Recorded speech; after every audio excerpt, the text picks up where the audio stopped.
not.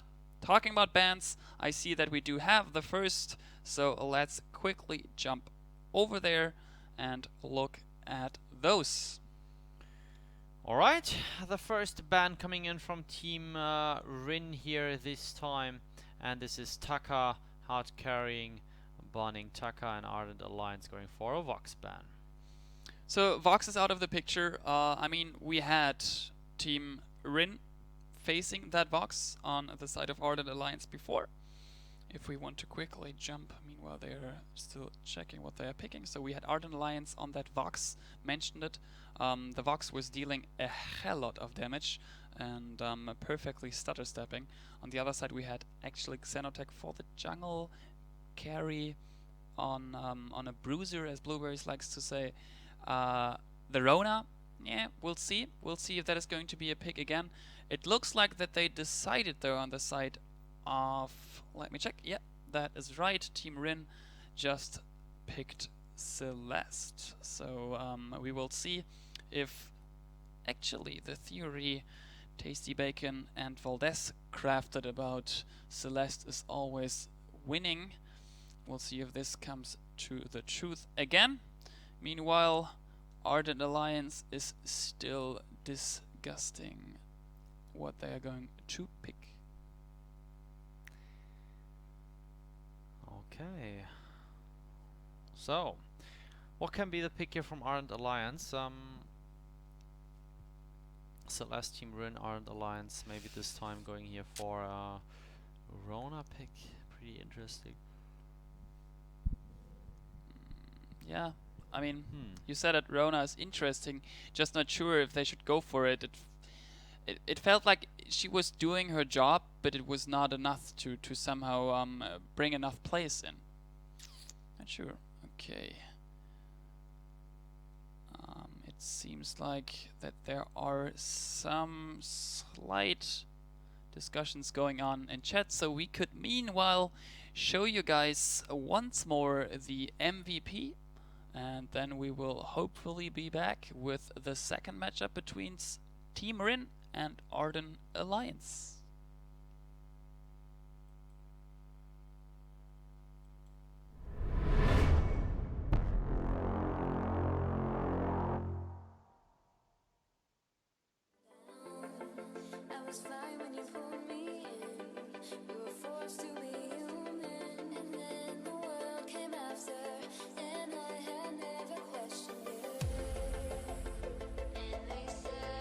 Able to win a fight as they get big damage there onto Vox once again, just blindly putting that in the field.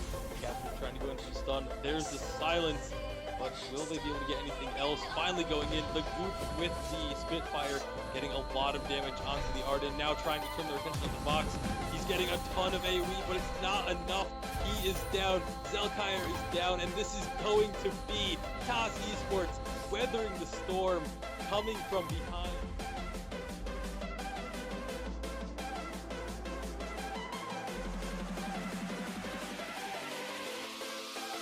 Bottom jungle, you see a 2-on-2 skirmish. Celeste able to roam down with that Heliogenesis, picks up the kill. Great job on the rotation ball by Tazi. Yeah, still ahead in gold. Here we go. Fight happening in the enemy jungle. They get so many low health bars, but here comes the big red button, picking up one kill, dropping Celeste very low, but Celeste does answer the kill on the Scarf. They're going to try and chase it down. Blade is completely down very, very quickly. They're not even looking for the fight. They're just going straight at the Endurance. Kraken is getting dropped very low as well, but there's no focus on players from either team. The turret is down. Finally, the fight starts to come out. Taco's getting taken really low. Solar Storm annihilating the duel. Scarf is going to fall down as well. A huge afterburn denying Adagio entrance into his own base, and that is going to be the game. Ace picks up. The Bane Crystal is going down, and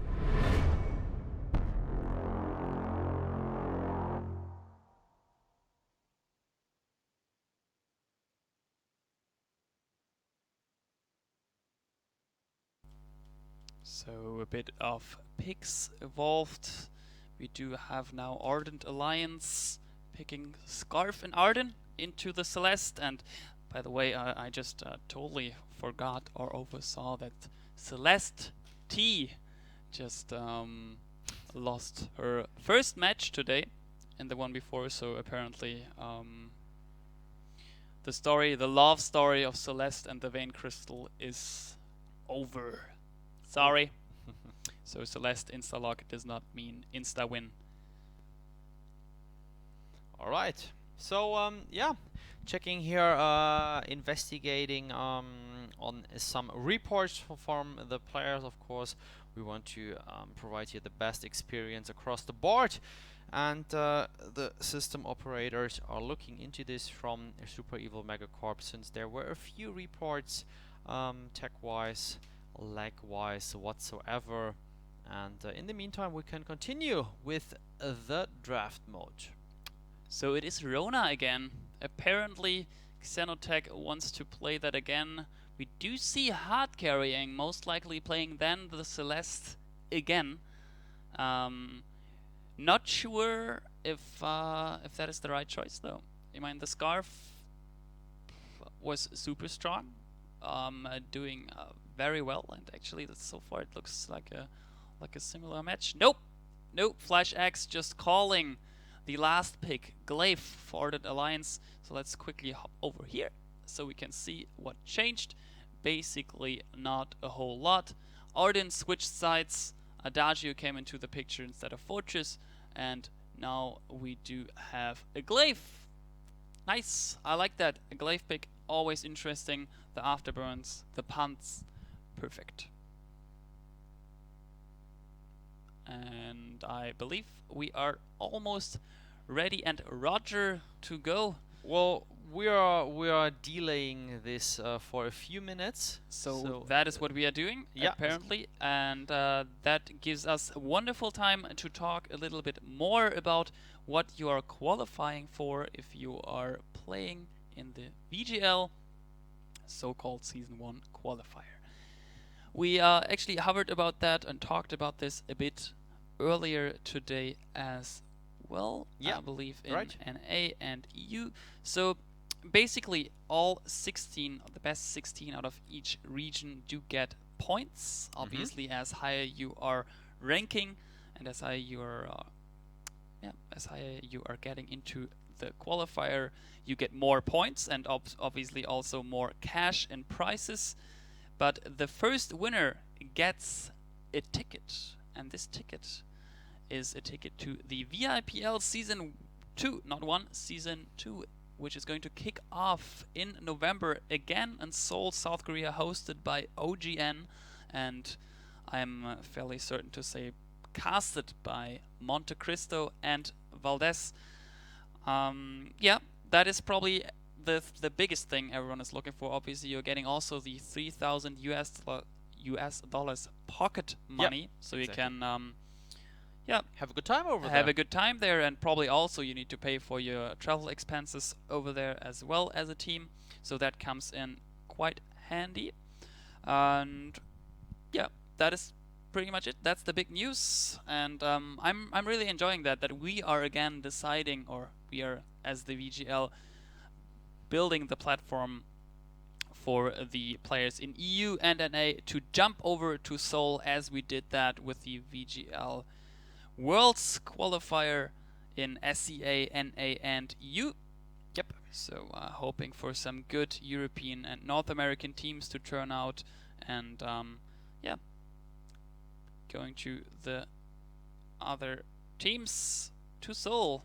Currently only one Western team, by the way, is still in, which is Gangsters, since only the first 3 teams are automatically getting a ticket again to VIPL. And since, well, yeah, the NKNs sadly did not make it too far, they do not have a ticket for that. Exactly. So two teams out of not Europe, 2 teams out of North America, there we go, and 1 team out of Europe are going to be at VIPL 2. Yeah. So Did I delay enough? I tried well, to speak yeah, super slowly. Yeah, you tried. Let us check here. I think we need another minute or two. I mean, besides that, we can definitely say or tell all the teams who think they missed something.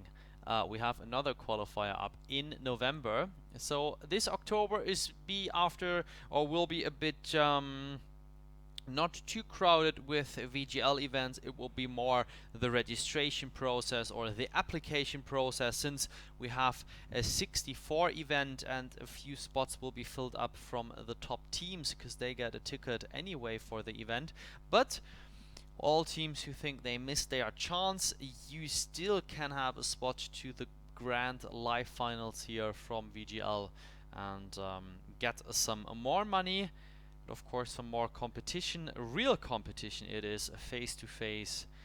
There is no excuse about any miscommunication or lack. I am looking forward for these, especially since one of them is going to be held in Europe, and we will most likely have the chance to probably go over there and watch that. That is going to be very, very cool. And I believe we have the green light. We can hit it off and start this matchup.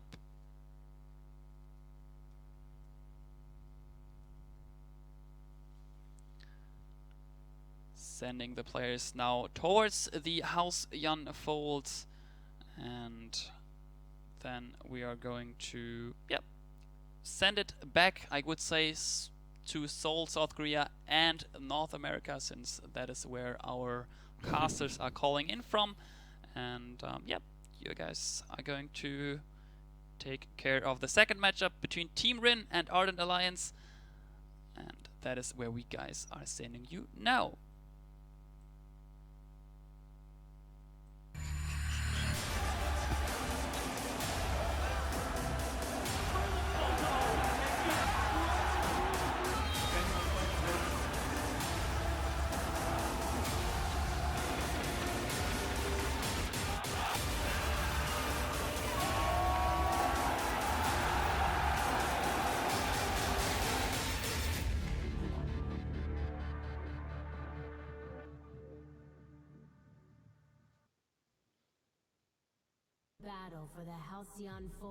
We're back here on the Halcyon Fold for game number 2 of Ardent Alliance versus Team Rin. Ardent Alliance was just barely able to take game number 1 against Team Rin, so I would expect another very close game here for game number 2. Yeah, I would not be at all surprised if we have another nail biter that goes, the distance really. Any game over really 25 minutes is considered a pretty lengthy game here in Vainglory. But it's after the way that these two teams played their first game, it's pretty similar team compositions this time around. A couple of slight tweaks being made, mostly the Adagio being picked up by Team Rin, but again, very similar start with this level 1 and 2 fight in the jungle. But looks like we may not get a kill off of it this time unless Xenotech goes super aggressive. Does have that jump to escape and get out. But now it's going to be hard carrying, trying to come around on the backside to make something happen. Core Collapse not going to connect, and everyone will be walking away safely from this. Yeah, very tense fight to start things off. No one dying, as you mentioned, but a lot of damage being passed around. So kind of just gonna leave it at that. Looks like Celeste got a bit of extra farm in the lane, but outside of that, it's pretty even. Yeah, a little bit of extra farm isn't, anything really to be concerned about just yet, especially because there are a lot more minions alive for Scarf to kill right now. So it should come pretty close to evening up, as he does a really good job of farming underneath the turret. Probably one of the more difficult skills to have in any MOBA, really. But as they are going to be chasing down this glaive, first kill getting picked up here by Team Rin. Good job of just kind of invading into the jungle and not even really giving glaive a chance there. They are going to be following around, pushing Scarf out of the lane, but he's just going to go join Ardent and clear out a couple of the Team Rin camps. Nothing too out of the ordinary here as they pick up the 2 back camps.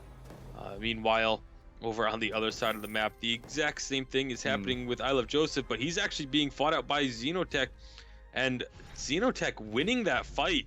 And now here comes Whalmer, going to be adding some more damage onto I Love Joseph. Will they be able to finish him off? They will. It will be the kill just going over to Whalmer, not wanting to take the chance of that afterburn coming off of cooldown. And at the same time, hard carrying is going to go down to the Ardent, somehow on the opposite side of the jungle. Only caught the tail end of that one. Oh, and Flash X is actually going to be forced to stay here. Nice catch by Whalmer to make sure he could not recall back.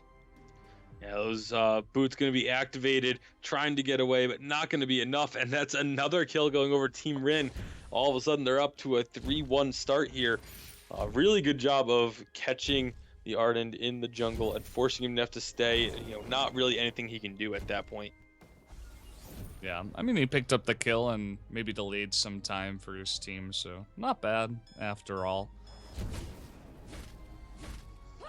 And just returning to the lane now here, things have actually gone back in Scarf's favor, funnily enough. It looks like with Celeste leaving for a bit of time, Scarf was able to catch up here and do a bit better.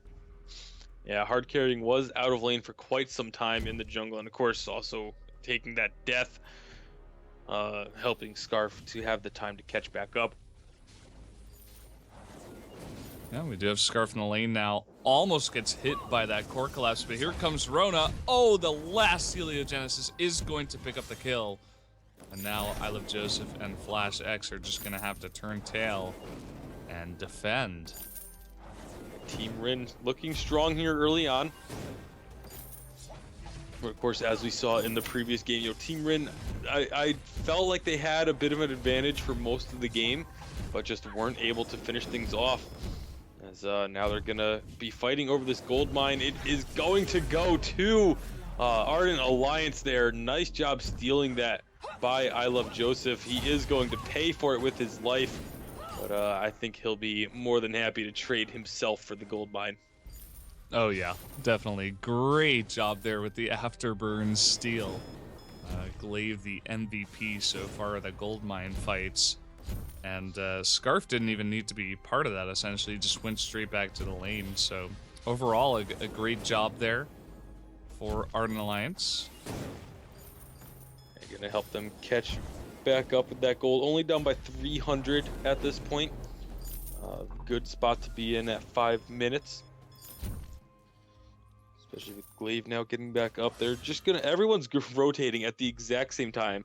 You see the Celeste going down to shop. That meant Scarf went down to shop as well. They're staying even with each other with these movements, as they're gonna have another fight. It's going to be Mixi getting taken down extremely quickly. And Team Rin gonna try and get the help of the gold miner here to try and turn this back around in their favor.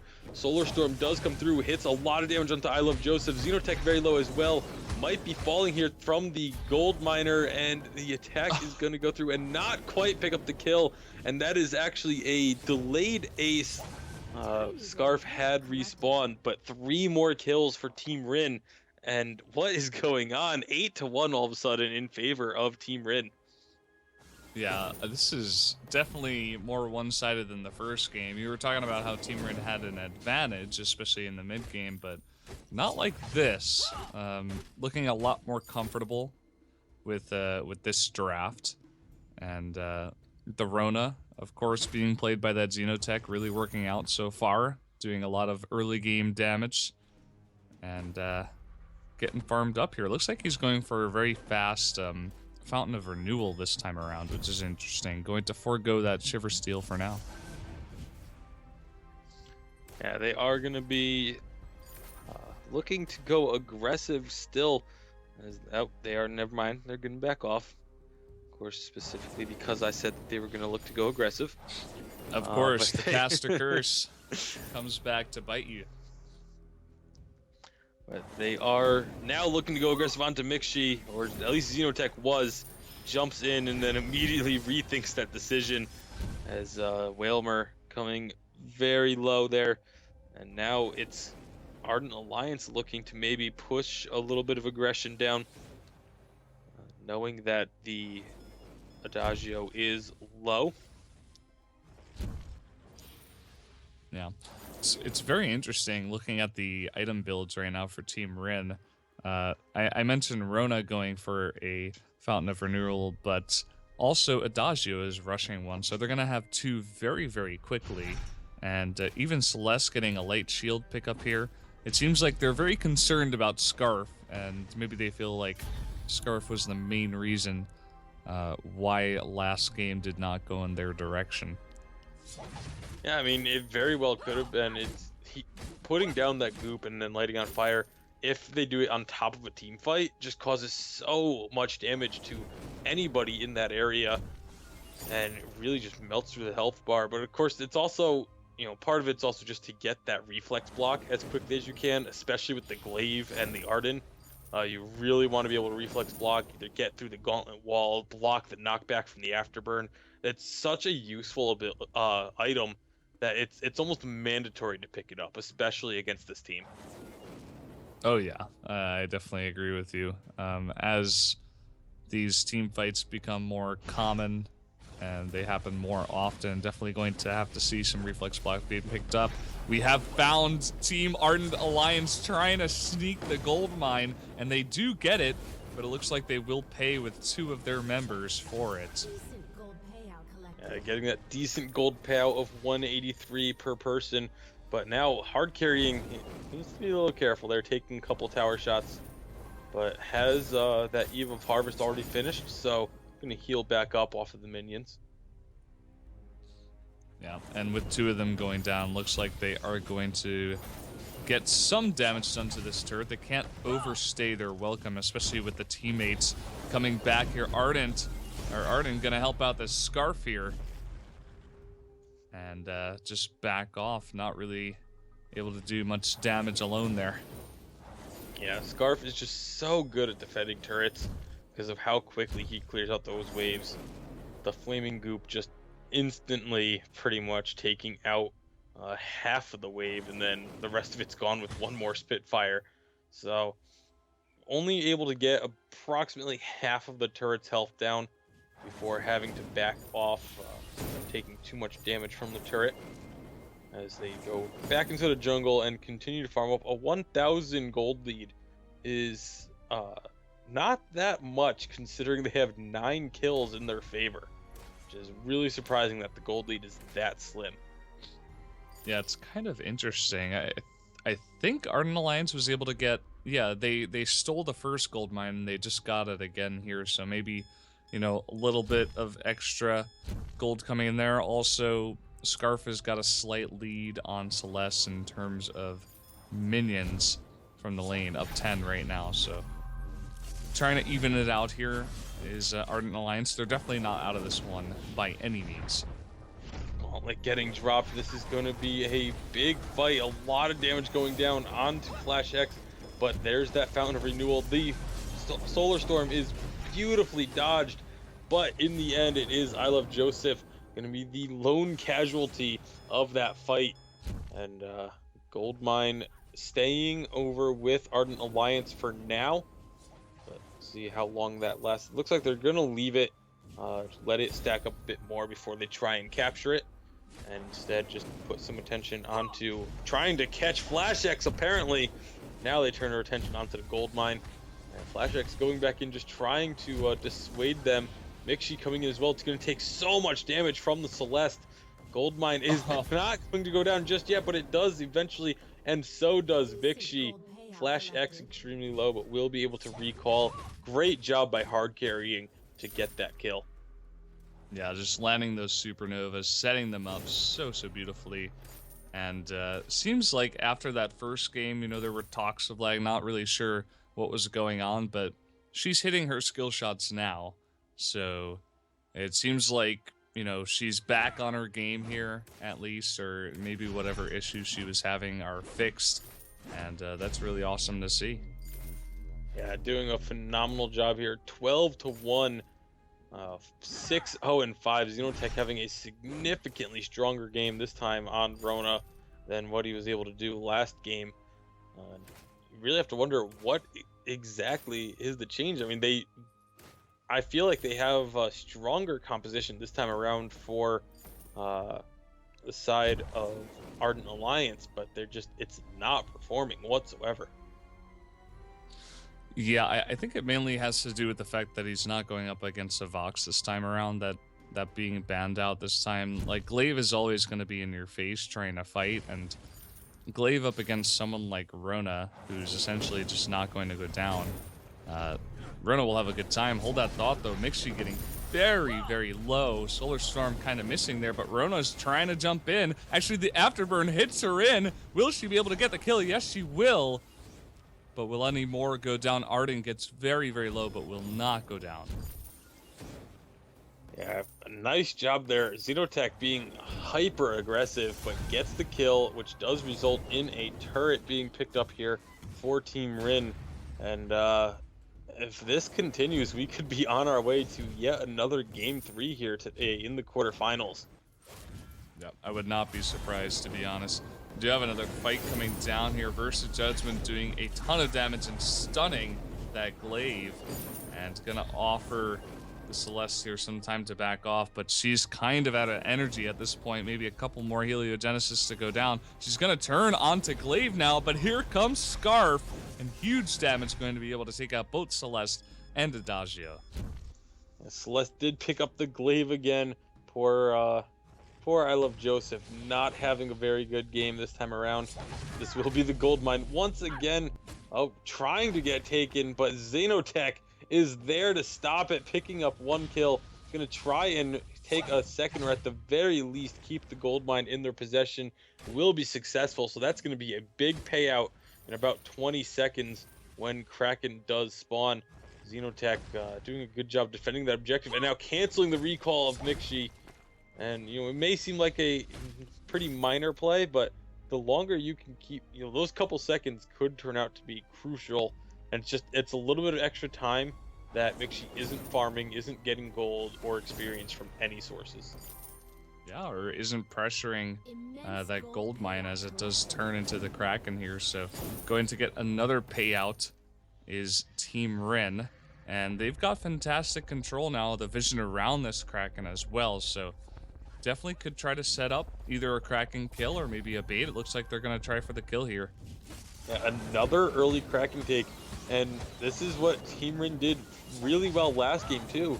Just they ended up with 3 Krakens, but just weren't able to really push effectively with it.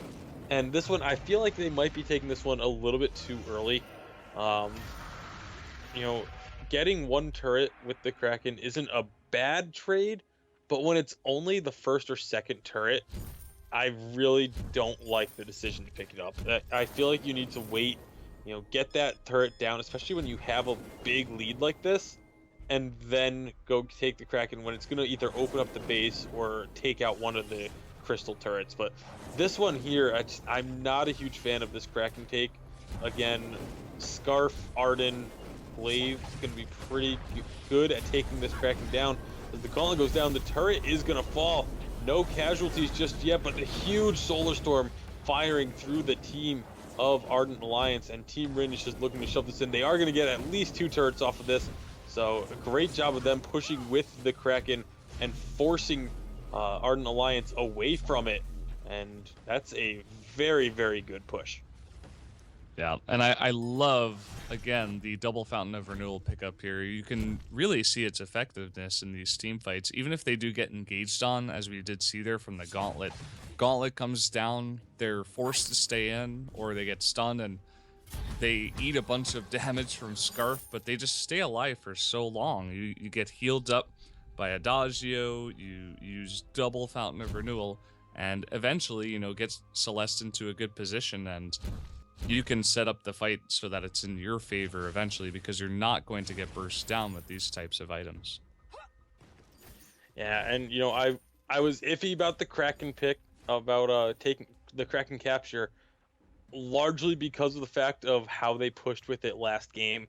But that was a much different push from Team Rin, asserting their strength there and their advantage that they had, and being able to force Ardent Alliance off of the Kraken, which is something they were unable to do in the game one. So a much more effective Kraken than they had in any. That one Kraken was more effective than any of the 3 that they had in game one. Yeah, for sure, and they're going to continue pushing in here, it seems. Do not want to let up. But here we go. Gauntlet is going to come down. Really nice core collapse onto Glaive, but he is going to get that afterburn onto Celeste, but does she care? Doesn't look like it. Unfortunately, Team Rin not able to take down Scarf, but as I say that, able to land one Heliogenesis into Runa jumping in. And now Glaive all alone. He hasn't been too much of a, a key player in this entire game, and once again, kind of just going to be pushed out of this fight as Team Rin look to try to take down these crystal turrets. They have another wave of minions coming in. They have both minion mines captured as well, but they are going to back off here. A little confusing. I feel like they probably could have taken that turret at the very least. They still had about 15 seconds before Mixi came up, and they instead opt to back out. Playing it safe, not a terrible option, but I really, really do think that they could have, if not killed both of them and won the game, at least taken that turret. Yeah, I kind of agree with you. I didn't see the energy amount on Celeste. Maybe she had, like, nothing. But even then, I think it may have been a better chance. Like, this is almost too safe. You have Rona and Adagio. Like, they're going to destroy that turret quick. And it's almost too safe because what if, you had a fantastic opportunity, but now if they back off, maybe they make a mistake, someone gets caught, and then all of a sudden Kraken's going down your lane, and, Ardent Alliance is right back in this. So even with just one turret near your crystal, you can stay in this game. So they got to be careful about the decisions they make. Yeah, of course, with both minion mines captured for them, they are going to be able to keep Ardent Alliance in their base. Kraken has now respawned. They're just going to take this one immediately, and that push will probably end the game. The one tower or turret that is remaining is just about 2/3 health, so it's going to be going down very, very quickly when they push this in, especially considering they're going to have full health, full energy for it. This could very well be the game, and could very well push us into a game 3. Yeah, it's looking like that at this point. They're going to make one last defense, and don't see many scout traps being bought and put down. There's no minefield really this time. Just gonna go for it the old-fashioned way, and here we go. Really trying to jump in here, but a big double stun on both Glaive and Ardent. They're trying to get down this Celeste, and Adagio almost dies, but no one is going to go down, and that Kraken is pushing. Yeah, no one going down, but like you said, Kraken gonna take out this turret. A ton of health left. They're gonna turn onto the crystal. This is going to be the game, and Team Rin pushes us to a game 3 between them and Ardent Alliance. Fantastic job. Really gotta give it back to Team Rin. We do not see these game 3s very often at all. So the fact that we've had 2 today is quite fantastic. And I would expect another really close game such as that one. Yeah, I mean, between both regions, Europe and North America, 50% of the quarterfinal matches have gone to a game 3. So it's been a crazy day of action all across the board. And we're going to have one more game to see who's going to make it through to the semifinals in North America.